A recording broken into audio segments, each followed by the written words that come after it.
مدرجات مركب محمد الخامس مع مرحلة الإياب.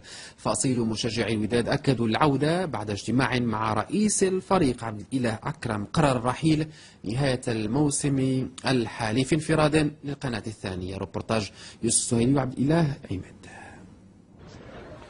هذا المشهد غير الاعتيادي في طريقه إلى الزوال. الوينرز قرروا العودة إلى المدرج الشمالي، قرار اتخذه الفصيل المشجع للوداد عقب جولة صلح مع رئيس النادي عبد الإله أكرم بتدخل من لاعبين قدامى ووجوه معروفة بالمدينة. عبد الإله أكرم وافق على أهم مطالب وينرز، عدم الترشح لولاية رئاسية جديدة. ما نترشحش لولاية ثانية، ماشي شرط باش نمشي ولا هذا أنا نيت ما بقاش الصحة ديالي تتقبل لي هادشي.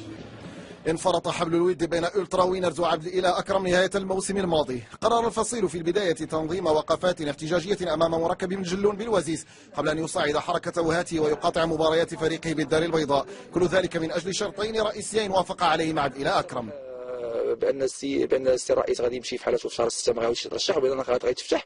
فحنا كنوعدوا الجمهور الودادي بان اللقاء الاول في الاياب غنرجعوا للملعب وغنساندوا الوداد باش تدي لقب 18 ان شاء الله. خدينا ديسيزيون مع الجروب كامل اللي موجودين كاملين لي سيلول ديال كازا ولي سيكسيون اللي في المغرب كامل، كلشي كان متفق على اننا غنحبسوا البويكوت، حيت البويكوت النهار الاول درناه على قبل باش نضغطوا على المكس المسير يستقل.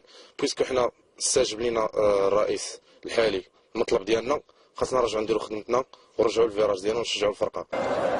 يبدو إذن أن مسلسل شد الحبل بين رئيس الوداد أكرم وفصيل وينرز بلغ منتهى، وأن عودة هذه المشاهد إلى مدرجات الفيراج الشمالي أمر مؤكد مع انطلاق الفصل الثاني من البطولة.